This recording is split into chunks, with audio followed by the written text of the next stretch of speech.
Welcome to Robert Wood Johnson University Hospital, Somerset's Health Talk.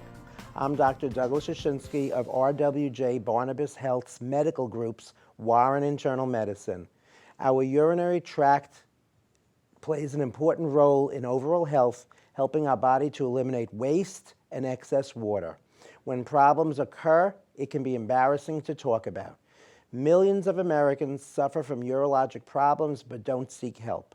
On today's show, we will address some of those problems that you are afraid to discuss with our special guest, Dr. Mary McHugh, a urologist with RWJBarnabas Health's medical group's Somerset Urologic Associates. Welcome to the show. Thank you for being here. Thank you, Dr. Shinsky. Thank you for having me. Now, being that the audience is going to be introduced to you, they want to know a little background information on who you are, medical school, training, etc. Sure. So my name is Mary McHugh. I'm a general urologist. I completed my undergraduate studies at the Pennsylvania State University, where I majored in nutritional sciences and I minored in health policy and administration. After I graduated from there, I went to the Philadelphia College of Osteopathic Medicine, where I was the president of my class. I graduated in the top 20% of my class, and then I went on to complete a residency in urologic surgery at Albert Einstein Hospital in Philadelphia, where I was the chief resident in my last year. And now you're practicing at RWJBarnabas' medical group, Somerset Urology. That's correct. Tell people when they talk about urology, they're unsure of what urology really means, what it represents. You want to give us an overall picture of what the urologic system is and some of the things that can happen? Sure.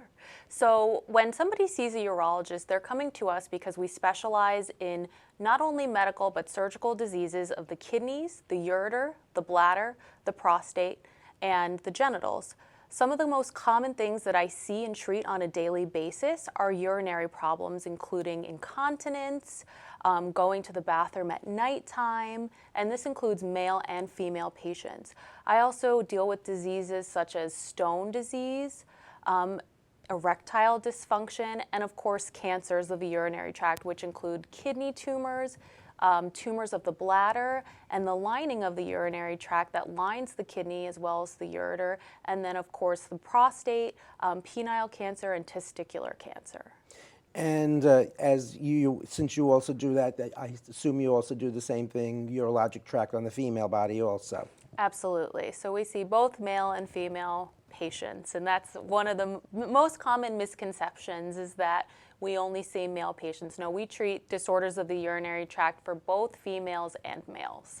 And again, what we're looking at is the kidneys leading to the urethra to the bladder. From the bladder, the urethra going out, and again, going out either through a woman having a small urethra going out to the outer area, the male going through the penis, going out that way. Exactly. And since they are the top parts of the tract are very similar, you're going to have similar diseases, similar processes going on. In the lower tracts, of course, different processes. So we start out with probably one of the most common things that people have, urinary infections. Much more highly happening in women than they do in men, and the reason being? So the reason being is that the female urethra is actually only 4 centimeters. So it makes it much easier for bacteria that normally live in the area to infect the urinary tract and cause urethritis and cystitis. In a woman with no other medical problems that gets a UTI, we use the term uncomplicated. So typically we discuss what the risk factors are for urinary tract infections and what things we can recommend to our patients to prevent them from having infections in the future. And the treatment of that really depends on the patient's age. A lot of my patients are in the postmenopausal time of their life where they lose a lot of those defense mechanisms to combat against urinary tract infections. And those include the pH of the vagina actually increases with aging because of the lack of estrogen. You have loss of bacteria in the area, namely lactobacillus, that help to create that low pH, that are making the area more hospitable to organisms that actually otherwise would live in the area that would not cause problems. So our strategy for preventing recurrent infections, so when I talk about recurrent infections, those are my patients that are taking 3 or more rounds of antibiotics for culture-proven urinary tract infections in a year. We discuss the use of supplements. We discuss the use of vaginal estrogen, which is the gold standard for preventing urinary tract infections in postmenopausal women. And then we discuss what their potential triggers are. For some people, that may be a certain environment. It may be sexual intercourse. And then we discuss how we can prevent infections in those situations. So again, we can even start at a younger age. We have honeymooner cystitis.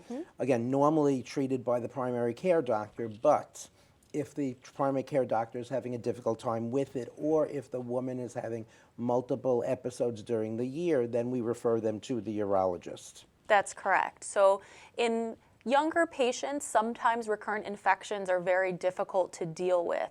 When it becomes a problem, when they're taking antibiotic course after antibiotic course, my job as a urologist is to really do an entire investigation, including a very detailed history, looking at the culture data, making sure that not only the antibiotic choice is appropriate, but the duration. And then if needed, we do an investigation of a patient's anatomy. A good starting place is to just get an ultrasound of the urinary tract. Make sure that there's no anatomical factors that may be playing a role in the infections. And sometimes we even investigate by looking inside a patient's bladder for any source of infection.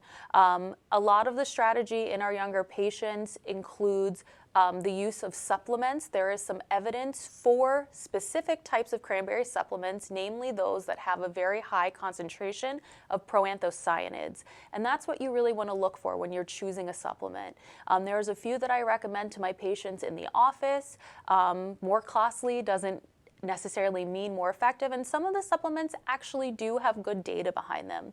There is also evidence for the use of probiotics in patients that have recurrent infections, so we focus on that as well. And then again, identifying what those possible triggers are and how we can modify those circumstances, or even thinking about using a post-coital prophylactic dose of antibiotics to prevent infections if that's a trigger for the patient. Again, important things is that as a primary care doctor, I will probably treat the woman once or twice, but if it's coming to the third or fourth time, it's time to, not for me to send them for the special test, but to get a second opinion on the anatomy, etc., by the urologist who knows better the anatomy of that type of the body, to, when they do get the ultrasound back, to help with the interpretation of the ultrasound.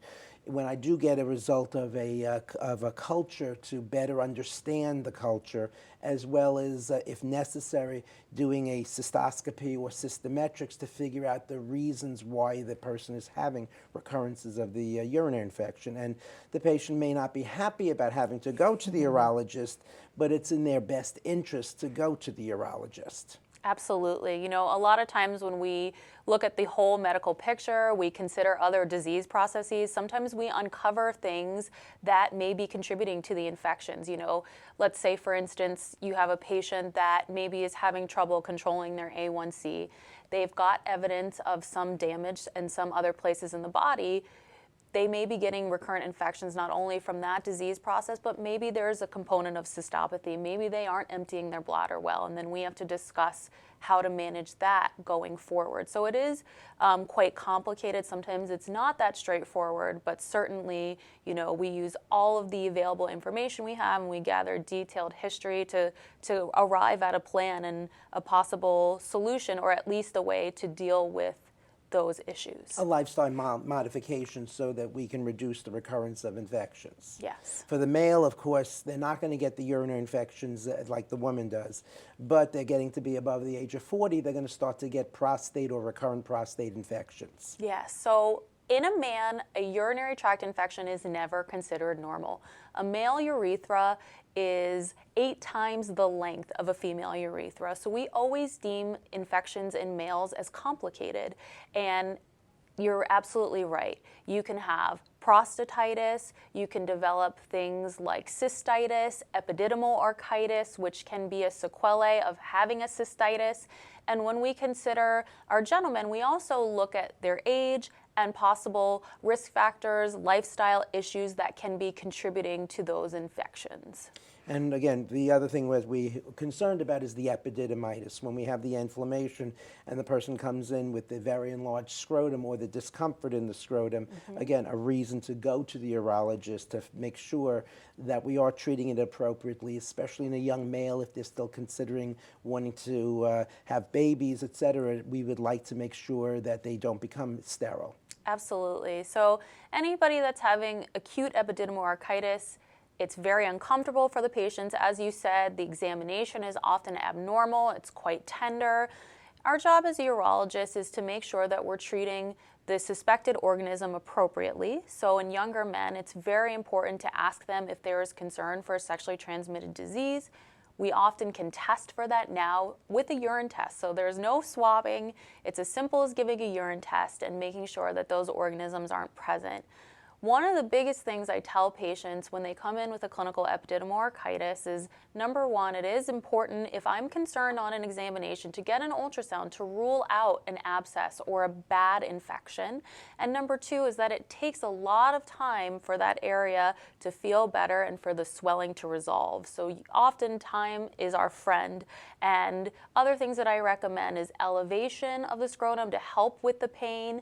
I recommend ice or heat if those things are comfortable, and non-steroidal anti-inflammatories often do help to take the edge off for the pain. Usually, typically, stronger pain medication does not help with this area. Well, we need the anti-inflammatory component of the non-steroidal in order to reduce the inflammation, in addition to the extended treatment with an antibiotic. That's correct. The next thing people go to urologists for, of course, is kidney stones. So do you want to tell us a little bit about what kidney stones happen, why they happen, what we do about them, and the multiple things that how to help prevent them? Sure. Kidney stone disease is quite complex, but the number one cause of kidney stone disease in the United States is dehydration. Now, there can be a whole host of reasons why somebody would be a stone former. And it's very complicated, but you want to look through a patient's medical history and look for clues to see what could be causing stone formation.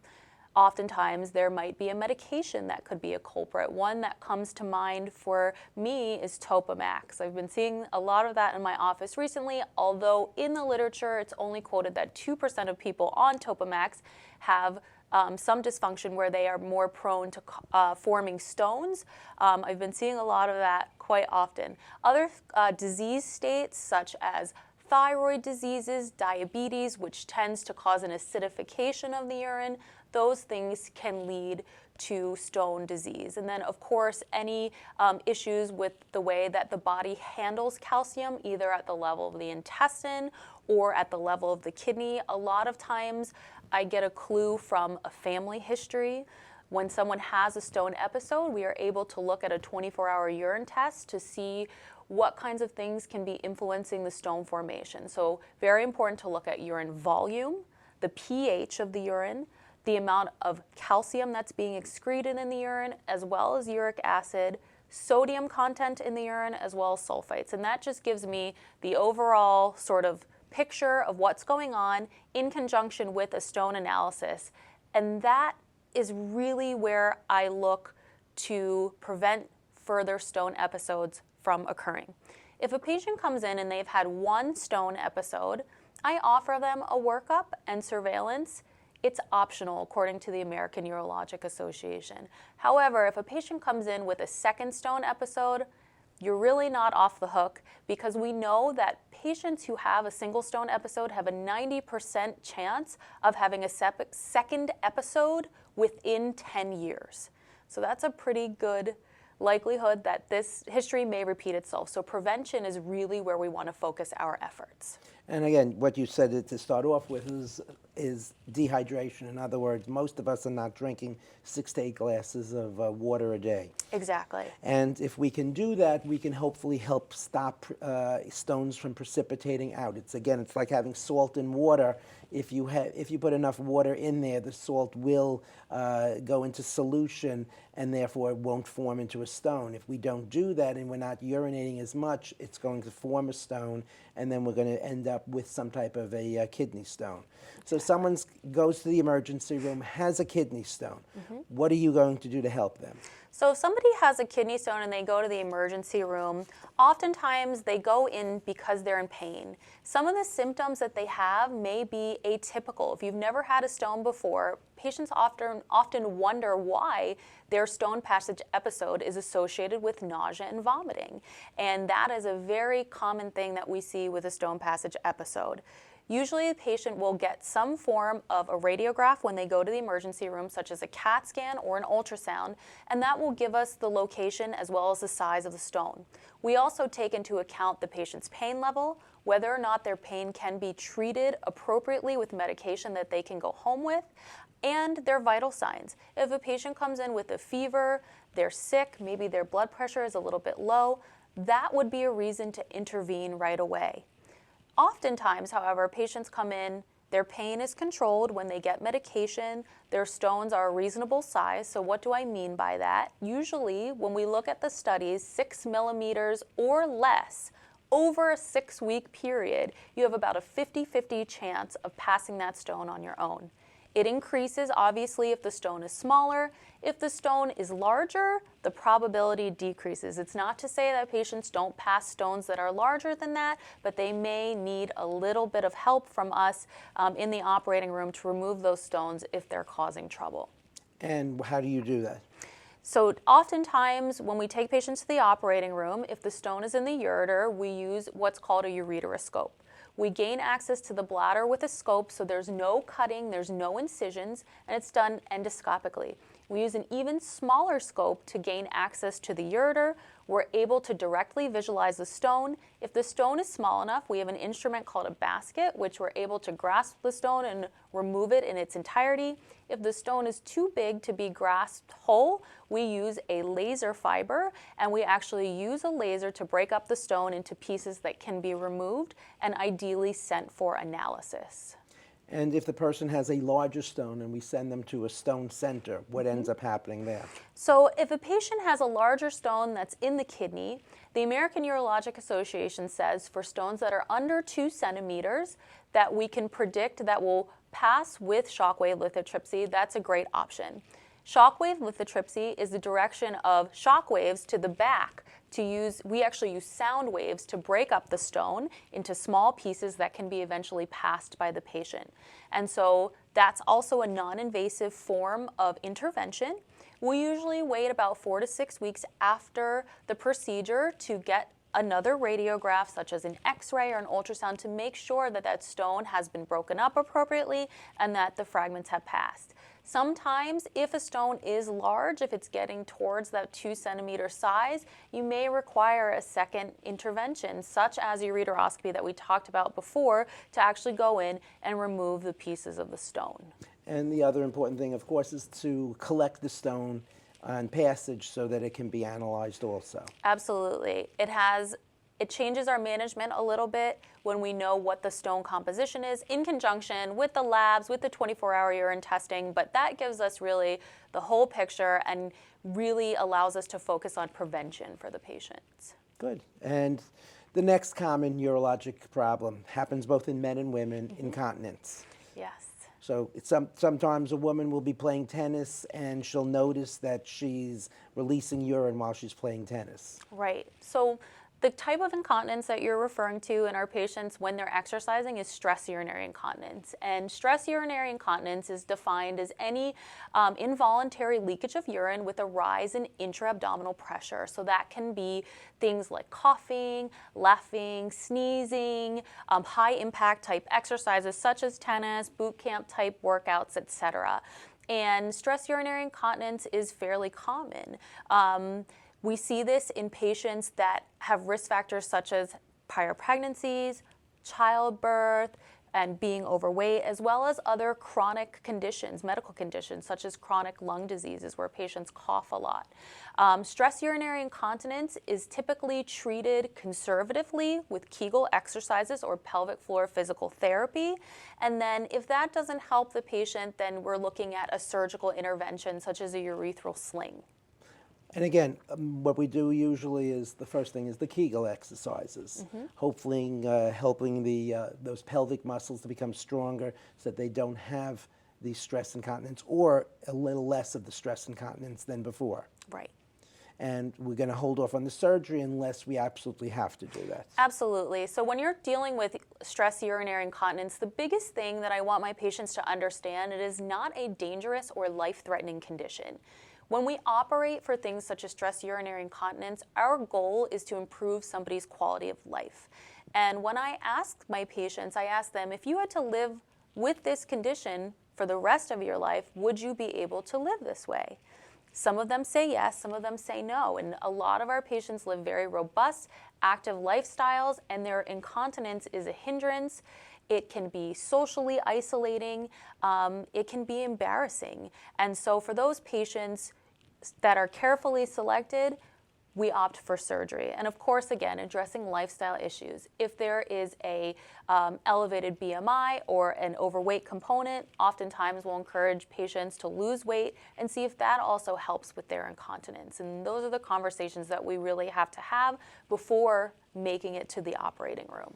And if it's not stress incontinence, other incontinences as we get older. Yes, so a lot of the patients that I see that are older develop either mixed incontinence, where they have a component of stress incontinence, but they also develop what's called urge incontinence. And urge incontinence is the sudden desire to urinate. It's sudden, so it comes on. Patients will use the example of the commercials that they see where they're playing the music and the patient has got to go.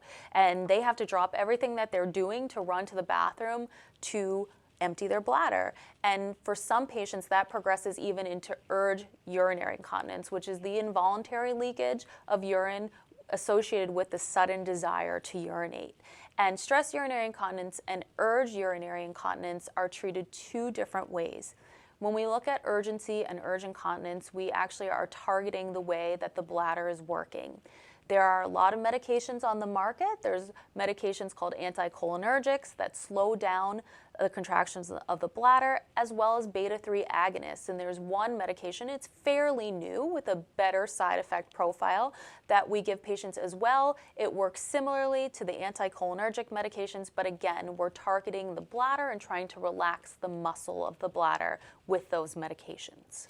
And again, we may even want to consider Kegel exercises with them also. Absolutely. So sometimes what we can do, we can teach patients to retrain their bladder. So the bladder functioning is very complicated, but basically the way I liken it to is when you have your bladder, you also consider the urinary sphincter.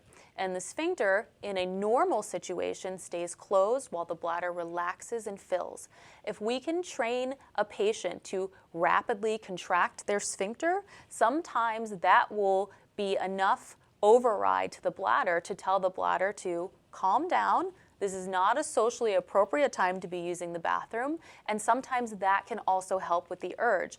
And knowing how to contract the sphincter properly goes back to the Kegel exercises. So really explaining to patients what they should be feeling and how to target that muscles is also very important when we send them home with instructions to be doing their pelvic floor exercises. And if necessary, the use of Depends also. Yes, so that's for our patients that have the urge incontinence. Now, again, when we consider the whole picture, we look at lifestyle, what kinds of things a patient will be eating and drinking in a day that can influence the way that the bladder behaves. So there are some culprits that we see, such as caffeine. Caffeine can be a bladder irritant. For some patients, it may be the types of food that they eat.